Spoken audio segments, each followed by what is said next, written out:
Emeka, first day of pass, I think Annabelle told us, after so many years of playing football, do you still get the same excitement, the same energy when it's the first day of pass, the first day of contact? Oh, yeah. I just make sure to try to bring the energy every single day. And, yeah, it was a lot of fun today, just being able to hit. We had more, like, hitting type drills, so kind of just getting, like, some hitting going was really fun. Mike Topper, what do you have? Mecca, what's been the chemistry with you and some of the other wide receivers, and then as well as Devin Leary there at quarterback? Us and the receivers, we spent a lot of time in the offseason together, so I feel like we've definitely got a lot closer. It's a really, really tight group. And then with Leary and then the quarterbacks, we just spent a lot of time just working different routes and then one-on-ones or whatever the case might be. We're just working like certain routes so we can get the chemistry down. So it's been going along pretty good. Just a quick follow-up with that. Coach Doeren told us, I can't remember how long ago, but it was looking like Devin, it was his job. Does it help you going into a season where, you kind of know who the quarterback is? There was so much turnover with just different guys in and out of the lineup at quarterback last year. Does it kind of help having, that one guy to start the season? Yeah, definitely helps a lot just knowing who your guy is. So you can kind of just go back and talk with them and talk things out. And yeah, that's the biggest thing, just like talking things out and working through things instead of, like you might not know who your quarterback is. So knowing your quarterback gives you a lot of confidence too. Gibby, you have something? Yeah, Mecca, just last year, you guys had a tough season, obviously. Was it just kind of an outlier? What happened to you guys last year? Because you guys have been so good in the past. And confidence-wise, how are you guys coming into the season, coming off of last season? Last year was last year. So, that is what it is. But overall, I just feel like there was just a lot of different things, and we got those things fixed in the off season. So, coming back this year with Coach Beck, and then having a quarterback too that we've just been going with, like it just gives us a lot more confidence to go off of, and just kind of like Coach Beck kind of demands stuff out of us in the offense. So it's like it's really good for us to like have a set plays and set system that we have that we're confident in that we're going to go in and play with. So that's one of the biggest things I feel like. Joe Mazer. Hey, Emeka, I just wanted to get your reaction when you hear, like, Sage opting out today. I think that's your fourth now all ACC caliber opponent who has opted to sit out the season. Just what's your reaction when you hear this news? I don't know what – I kind of know Sage personally. I don't know what he was thinking. I might, like, DM him to see what was up. But, everybody has their different feelings about the season and whatnot, and just, like, if that's what he wants to do, I'm happy for him, like, and go train and whatever. Like, it's good for him. He's in that situation. So, but yeah, yeah. And then as a kind of a follow-up, App State, they shut it down last night. Just how weird are things and how fluid and just temporary do things seem like to you? At first, I was kind of having that struggle with kind of like, oh, what's going to happen? But now I just try to take every day as it is. Just give 100%. If you're thinking about what's going to happen or what not's going to happen, you're going to miss the present. So, just taking it in every single day, like day by day. Corey Smith. So, Mecca, obviously there's been a lot of younger wide receivers coming into the mix this year. Have there been any newer wide receivers that have stood out to you so far that you've seen? I've known Porter for a while. We've played together 7-on-7, so he's always he's a solid player. Everybody knows that. And then I feel like Chris Scott, he's really, really, really fast. So I've been always trying to get with the jugs on him before practice, just kind of help him out always. And then honestly, all the guys, Anthony and Josh, they're really fast too. So they've got a really good group, I feel like, that class. Justin Williams.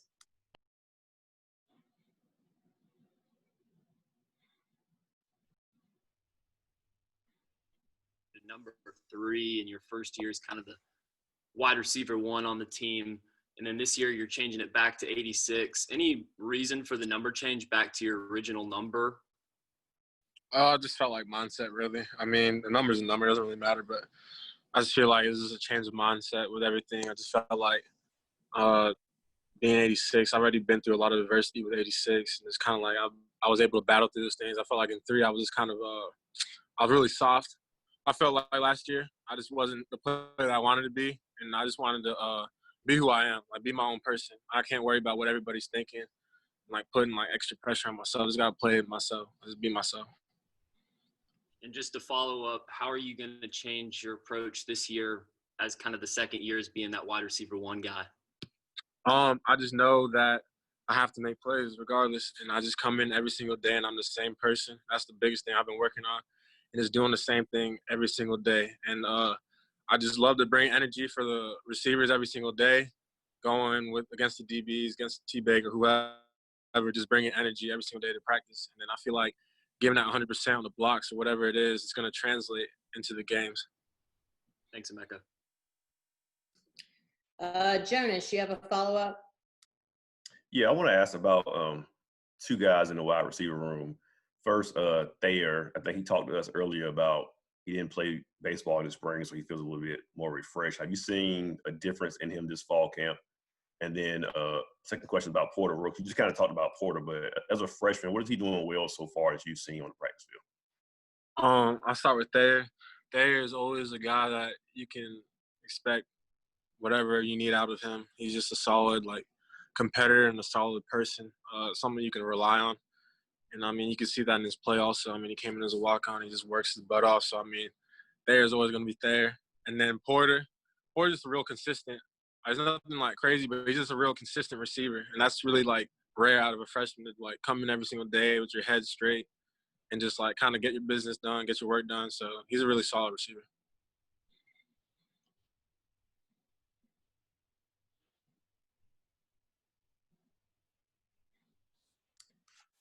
Brett Friedlander. Hey, Emeka, going back to an earlier comment that you made about last year, do you feel like you may have put a little bit too much pressure on yourself, trying to carry on from Kelvin and Jacoby, or why do you think that, you had that soft year as you described it? Yeah. I just felt I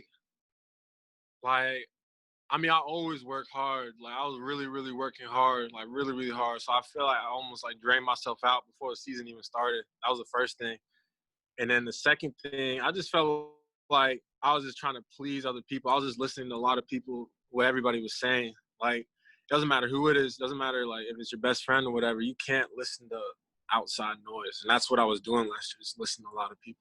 So I feel like 86 is myself. That's who I am. And just, I'm not listening to no outside noise. I'm just doing my work, coming in every single day, being consistent, regardless of the result, just doing my work, getting the work done. Thanks. Good luck this season. Thank you. Gibby, you got one more? Yeah, Emeka, are you going to class or are you doing everything virtually? And if you are going to class, what's that been like for you? Has everybody been doing what they're supposed to be to keep everybody protected? I actually went to one in-person class and then they canceled it to just straight online. And it's a lot different. It's a lot different process with everything. You just definitely have to watch who you're around.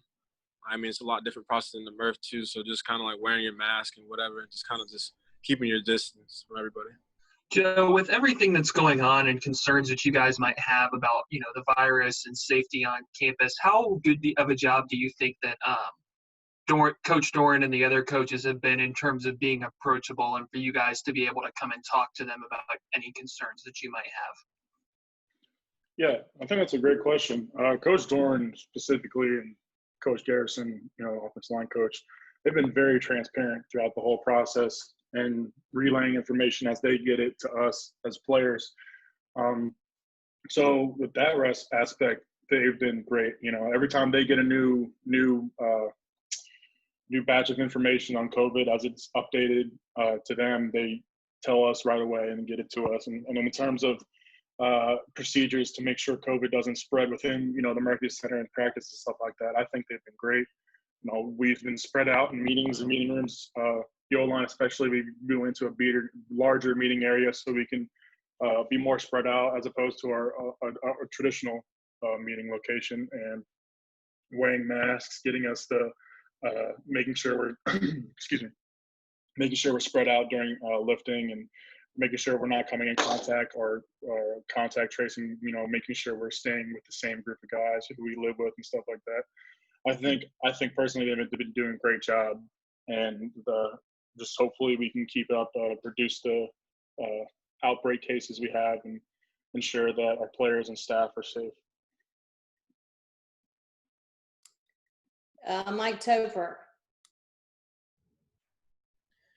Hey, Joe. Hope practice went well today. I want to ask you a question. I've lost time now, but Liberty, I think it was a few weeks ago or last week, they caught some flack when their head coach said they weren't testing as frequently. They were testing for COVID about every other week. Obviously an opponent for you guys. And then this morning, actually, two of the team leaders for Syracuse University said that the team would be willing to boycott a game if they felt their opponent wasn't following proper protocols.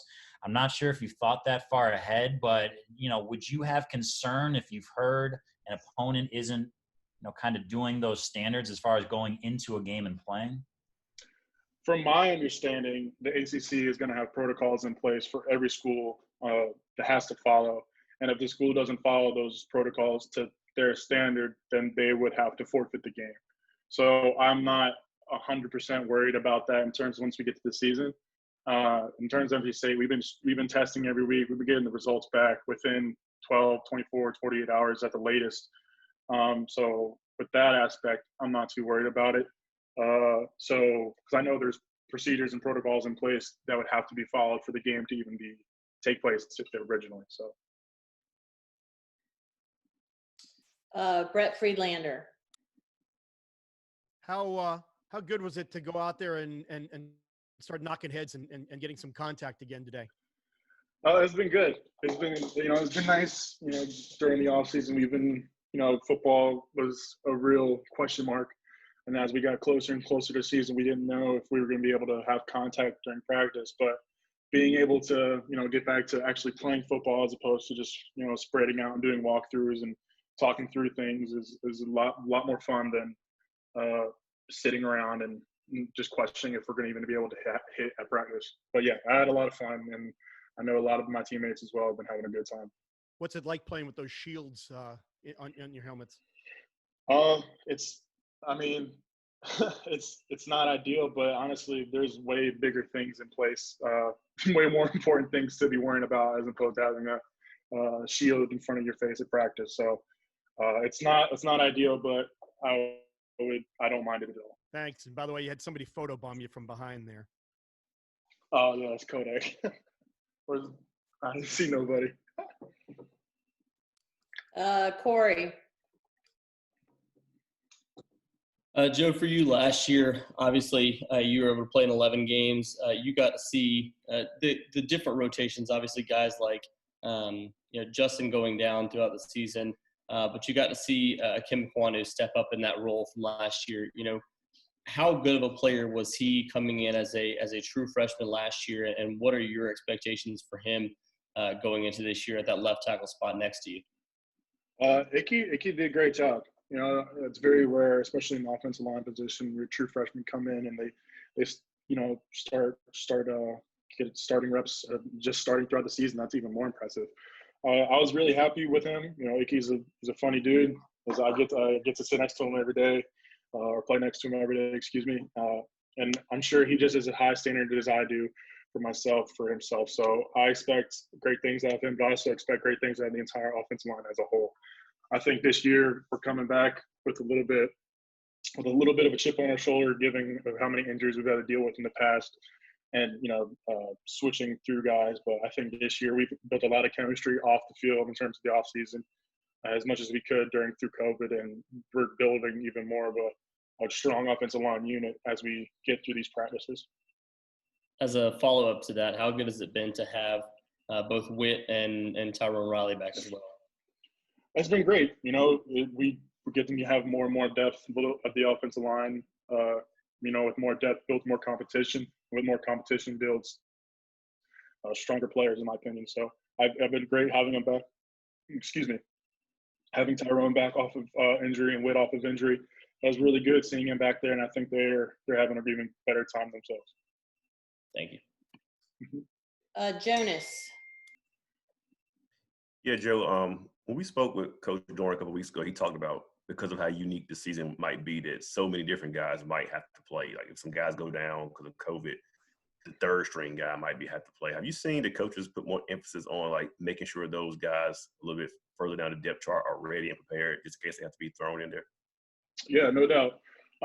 As COVID cases come and guys have to get quarantined themselves, guys may have to switch and play positions. I can speak for myself. I've been taking reps at all three spots in the interior offensive line, left guard, right guard, and center, just in case if, Lord forbid, a guy gets tested positive for COVID in the middle of the season, he has to sit out for 2 weeks. You got to be able to have flexibility and move guys around. And I think it's been good. We've been seeing offensive line specifically, I can speak for, seeing guys move around, playing positions that they, typically wouldn't be seeing as much practice time with, just because we want to be ready. And, the first time a guy has to switch sides on the ball or goes from right to left or, guard to tackle to guard to center, whatever the switch is, it's not the first time during the season. And we have a little bit more of banked reps with it.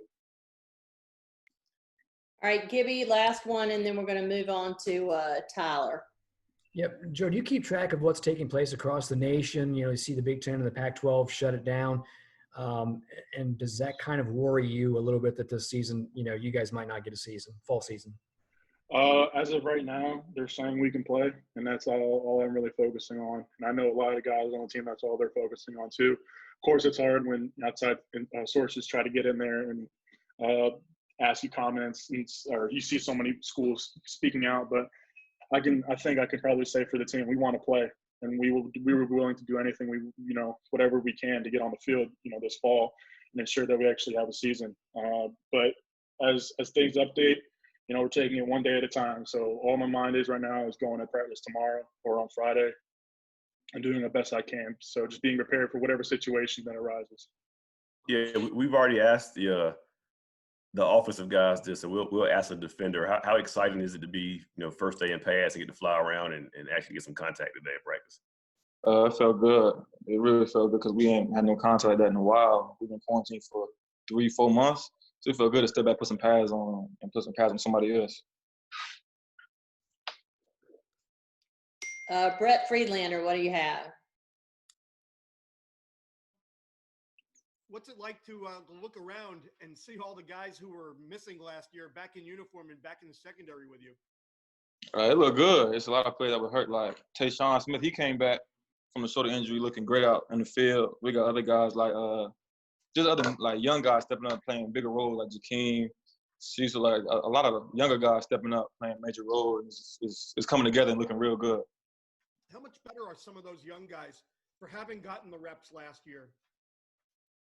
They look better. I mean, they got more experience because some of them got in the game last year as younger guys, so they kind of got the experience now. So now they're kind of more poised and more like ready for the challenge now. So I feel like right now with the upcoming season, I'm pretty confident in what we got.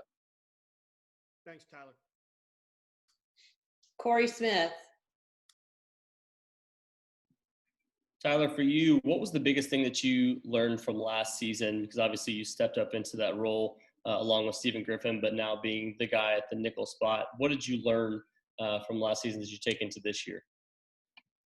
This year I tried to be more patient in my covering skills. I'm trying to be a more physical nickel. So I feel like I'm kind of physical, but not physical as I want it to be with the whole set and block, because nickel, we kind of set blocks and do more covering. So I'm trying to just become a more physical DB in the run game, fill more gaps. That's really my main focus now. And as a follow-up to that, obviously you changed the position coach there now at this point with Freddie Autry-Lindsay taking over. What are some of the biggest things that you've taken away from him early on in spring and now going into fall camp as well? I mean, one of the things I take away from him is his patience with us. He's kind of a new guy, so I mean, he's a new coach. So I mean, he's learned the system the same as us, but he has more grasp on it. But I'm just soaking in all the knowledge that he knows and all the just smarts that he's giving me and just applying it on the field, and he's making me better. Thank you. Mike Tober. Hey, Tyler, a bit of an off the field question for you. When you see what's happening at UNC's campus, and then, there was a report at NC State about a couple clusters of, positive COVID cases, does that give you concern with other students on campus, or are you just trying to stay, kind of as isolated as possible? Yeah, I'm not really I kind of stay out the way. I'm usually I'm either at my place or I'm at the facility. Those are the main two places I'm at. So I'm not. I see it and I hear about it, but with me, I feel safe with the precautions that we're taking at the facility and the way we're just staying isolated at home.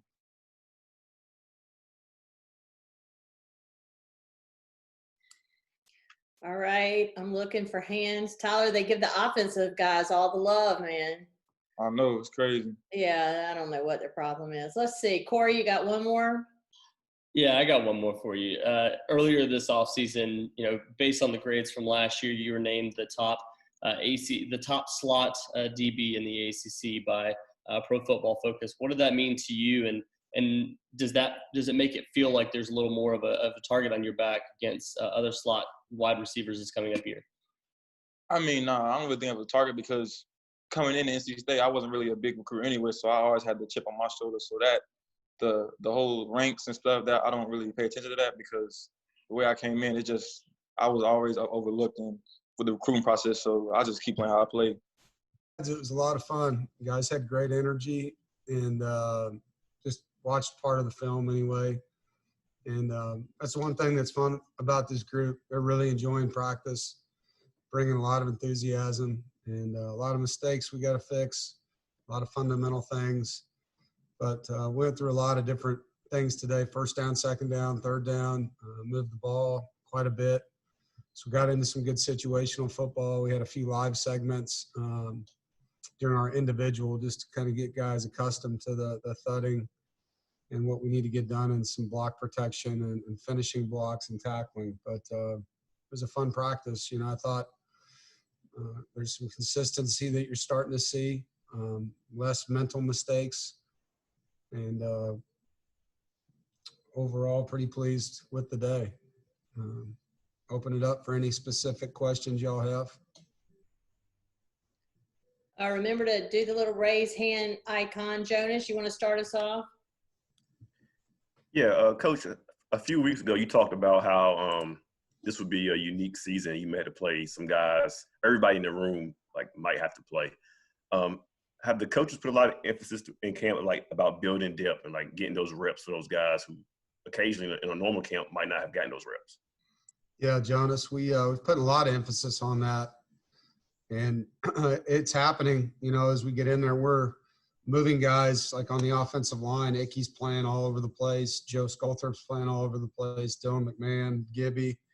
We're giving those guys the ability to get reps now, in case those things happen. So it's not like game week. And Ickey went from left tackle to left guard today. Joe Sculthorpe went from left guard to center to right guard. And we're moving guys around and giving them the opportunity to do that on defense. Val Martin's played end-to-end nose guard. C.J. Clark's played end-to-end nose guard. So Davin Vance played end and nose guard.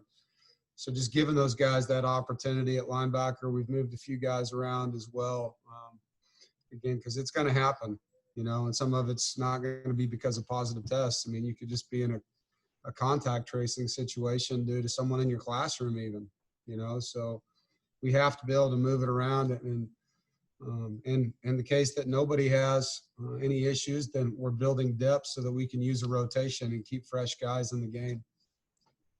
Are there any guys who have been working on both sides of the ball just to build depth? No, we haven't had to do that. So far, we've been able to keep it 3 deep with what we have.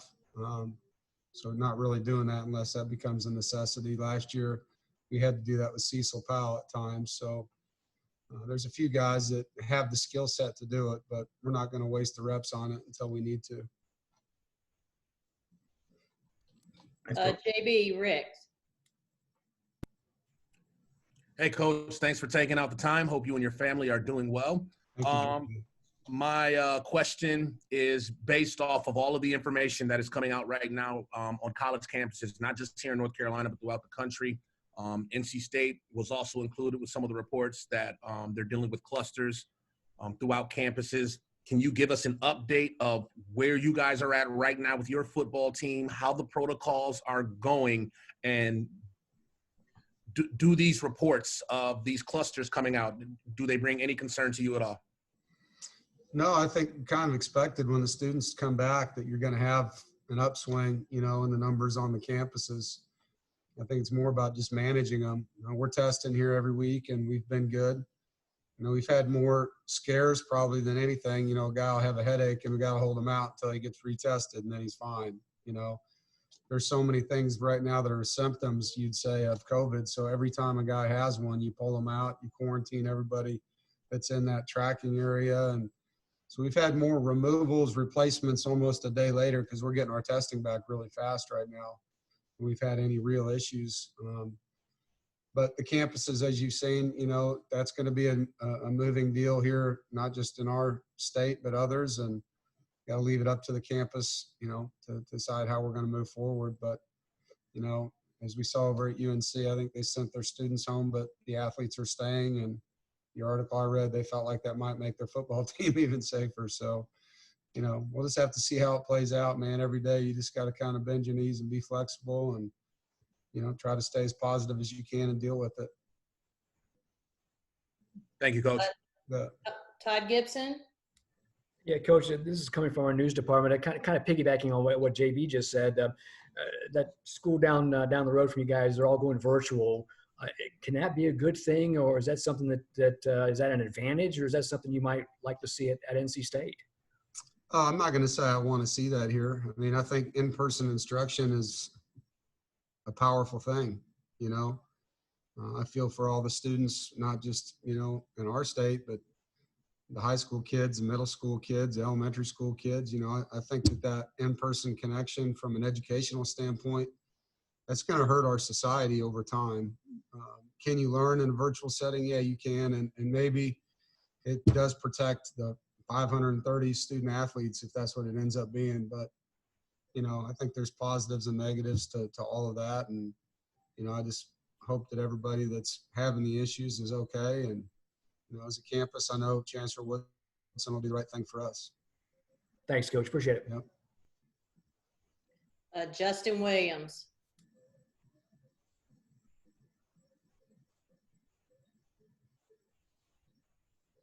Your offensive coordinator, Tim Beck, in a year that, most of the summer had to be spent virtually. Just based on these past 2 weeks of fall camp, how encouraged are you in the install of the new offense? Yeah, I like how Tim teaches. He does a really good job compartmentalizing things so they're not just memorizing. There's a system that goes with it, and he teaches it well. The words have good word association with them so that guys can understand the why behind why it's named. And he's got good plays off of plays. So it's been fun watching Tim and the offensive staff work with the players, and they're very comfortable with it. He's put a lot on them. He's really challenged them mentally. And so there's going to be some mistakes, but it's been fun for me to watch. It's just, I think right now our guys want that. They want to be challenged. They want to be pushed. Being home for so long and they're so competitive, they want to be in that environment where they're having to think and be motivated that way. And based on what you've seen these past 2 weeks, is there a particular position group on offense that you've been encouraged by so far? The depth at running back right now is fun to watch, and they're playing hard. Coach Roper's doing a really good job. Delbert Mims had a really good day today. He's a name that we haven't really talked about. The ones that have been out there getting a lot of the pub, but it's just fun to watch the rotation of guys come in, and there's a lot of pride in that room to not let the level of play change. And so, that would be the group that I think particularly today, saw some things there that I liked. But the interesting part of our team, as you guys know, we had so many players out last year. A lot of young guys were forced on the field before they were probably ready. And now you bring back all these players that were out, and there's a mixture going on right now in a rotation that provides us some depth and experience. And so now it's just continuing to fine tune, the fundamentals and techniques and figuring out who can do what the best. Thanks, Coach. You bet. Brett Friedlander. Dave, a little while ago, Emeka expressed his disappointment in himself for the way he performed last year, and kind of suggested maybe he listened to too many outside influences and really wasn't as focused as he should have been. Have you seen a difference in him, and how is now he handling that leadership role this year? You know, I think he's really hard on himself, and I think at times he's been his own worst enemy that way, getting in his own head about his expectations and disappointments. Right now, he's just consistent. He's taking it one day at a time. He's having fun. He's very aggressive in practice. He's been very consistent. And it's just part of the process of growing up and dealing with all the things that you have, and proud of the growth that he's made and really just the way he's approaching the day right now. He's very focused, but he is having a good time out there and smiling more than I've seen him smile in 3 years. With all the young guys that you've got at that position, how important is it for him to really kind of be a leader and set an example and kind of lead the way there? Well, I think that what's special about our receiver group, not just now, but just going backwards, you know, Steph Lewis and Kelvin Harmon and Jacoby Myers, these guys set a standard on how they work in that room. And they've taken guys under their wings. And, you know, I know Kelvin took Emeka under his wing, and Jacoby and Thayer, and now they're passing that down to Devin Carter. And these guys are holding each other to it. They make each other do certain things in that room that's different in the way they work, and it pays off, you know. And there is a certain way that Coach McDonald expects those guys to train and practice, and he's very hard on them. But the nice thing is the players are really elevating that for him now. Thank you very much. Joe Giglio, what you got?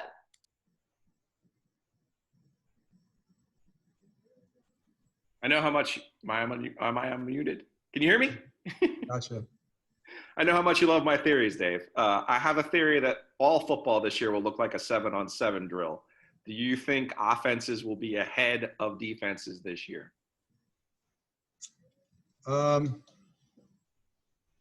I'm not sure about that one. Why do you think that? Because of the lack of practice and lack of ability to hit in the spring. Yeah, I mean, I could see where tackling could be sloppy early on because of the inability to do that.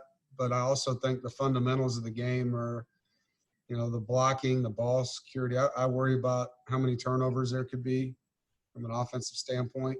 Quarterbacks haven't been hit. Offensive linemen now having to pick up a full-speed blitz and things like that. You know, I'm hoping that the product on both sides of the football doesn't suffer because of that, you know, just the fundamentals of the game.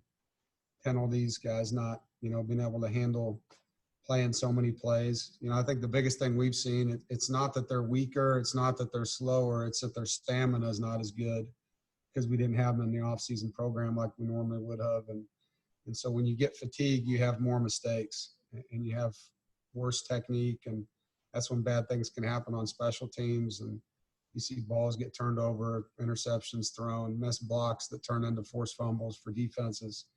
So, you know, I think that's going to be the biggest thing, especially if the weather's super hot early in the season for some people. You said today was your first day in pads. Do you plan on hitting less in the build-up to this season than you have in previous years? Well, what we've been able to do since, you know, we were able to start so early and space it out is spread out the work. And so we'll hit the same amount, but not in as many days consecutive. And so, like, for us, we're not practicing back-to-back days, but once a week. So it's a Monday, Wednesday, Friday, and then Saturday. So they're getting some time off in between from a recovery standpoint. But the number of days of contact doesn't change. It's just over a longer calendar period to kind of spread that out and help with recovery.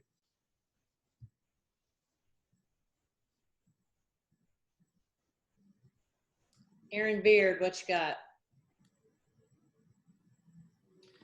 Hey, Dave, you mentioned the idea of moving guys around and, you know, to see different positions. Are you that's not a new thing necessarily with football teams where you give guys looks at different spots. Are you doing more of it, though, because of the way things could be with COVID this fall?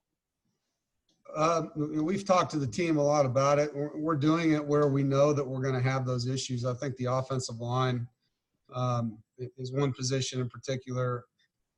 Obviously, left tackles can play guard, right tackles can play guard, guards can play center. So we're trying to give those guys the ability to do that. You know, someone asked earlier about playing guys both ways. We haven't done that, but special teams is an area where, one of our personal protectors was out today, so we had to slide a guy over and bump a guy to a different position on the punt team. So, I think we're talking about it, but we're also doing it, and the guys are handling it well. Is it, just to follow up, is it more though right now, or is it about the same amount as you normally are trying to move guys between positions like last year? Yeah, it's more right now for sure. I mean, we definitely don't want to get into game week and all of a sudden you have to have 10 guys out for whatever reason, and you've never lined those guys up in different spots. We're giving them that now so that they're not freaked out by it later. Thanks. Jonas, what you got? Coach, we talked to Thayer earlier, and he talked about how, he didn't do anything he didn't play baseball in the spring. He got more time to kind of rest his body. Has he looked different in camp? Has he looked like more fresh in camp this year because, he had that spring to kind of relax a little bit? Yeah, I think he was mentally fatigued too, Jonas, coming out, going from a fall to a spring to a fall the way he did. I think it wiped him. He's so competitive and he works so hard. I think it wiped him out from a mental standpoint as much as it did physical. And he's fresh right now. He's got good stamina. He made a nice play at the end of practice today on a third down catch. And, he definitely has reaped the benefits of some recovery on his body and his mind. Andrew Schnicker. Dave, Joe Sculthorpe talked earlier about how much the players appreciate how transparent that you and the other coaches have been throughout this. And you and others on your staff have talked in the past about wanting to be approachable and be there for guys on the team to come to you with concerns that they have both on and off the field. Obviously, right now, there's a lot for them to be concerned about off the field. How much added importance do you think that transparency and that ability for you and your coaches to be approachable for them to come and talk to you takes on right now? I think it's a big deal. I think they're going through a time right now that no one in the history of our country's had to deal with from a age group standpoint. I mean, what's on their plate, not just as college athletes, but just as young people, and a number of narratives that are out there and people that think that they know what's going on or don't know what's going on, and the politics that's involved in all of it. There's a lot of stuff on these guys. And so I've told them, there are no bad questions. We're not going to hide a single thing. We're going to tell you everything we know and just keep raising your hand and asking. And the guys have been awesome about it, What I don't want is for a player on our football team to feel like they don't know everything they need to know. I mean, that's the last thing, and we're going to make decisions as a team. We're going to do things together. And we've done that already. It's been really good for them. And I think it helps them mentally to be able to go out there and know that we're all in this. And like I told them, this isn't just the players dealing with it. I mean, our coaches want to stay safe too, I mean, we've got staff members that are in their 60s and we go home to wives and kids. We don't want them to get ill, so we're all in this and we're all doing everything we can to protect each other. Corey Smith. By the way, Andrew, is that a Chiefs shirt you're wearing right there? Yes, it is. That's what I'm talking about. Go Chiefs. Yes, sir. Corey Smith. Coach, for you, we talked to Tyler Baker-Williams earlier. Obviously, he went through a big change from season 1 to season 2, but he seemed to get a really good grasp on the nickel spot last year and became, a really strong rotational player at that spot. What did you see from him last year that gave you confidence that you could go out there and do that? And what are your expectations for him this season? He's playing at a high level right now. It's fun to watch T-Bake. I mean, it's really fun to watch him. He's playing physical. He's playing fast. His man-to-man skills and technique have improved. Freddie Autry-Lindsey's done a really good job with him. And he's just more mature. He's played a lot. He's got game experience. He's not nervous about anything. He understands the scheme. And he's a smart football player. I mean, he's a guy that can play both ways. He's one of those guys that has football aptitude where if we ended up in a situation, he could go over and play on that side of the ball, and he can be a returner. I mean, he's got a lot of things going for him. And I think that's just what happens when you play. You get a lot of game reps. Your coaches believe in you. And you get that repetition and confidence in what you're doing. And he's one of those guys that looks like a returning guy that has a lot of experience. And it's fun to watch him right now. Justin Williams.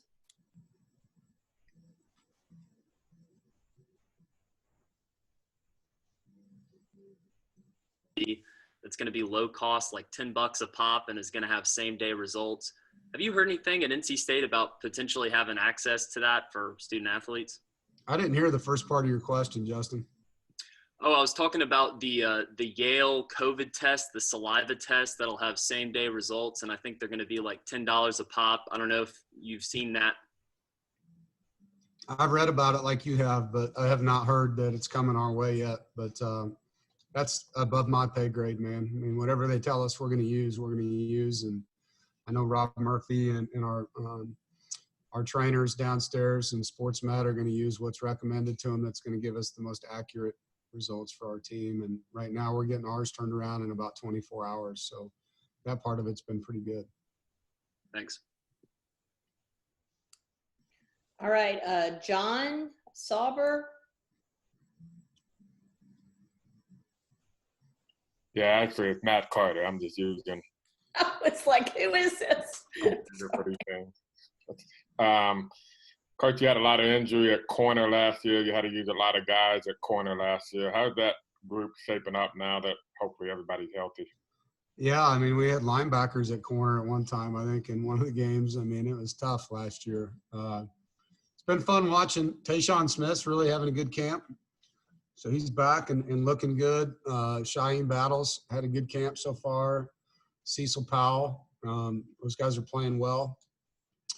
You know, out of the younger players, Aiden White has a really good skill set. We're excited about what he's been doing.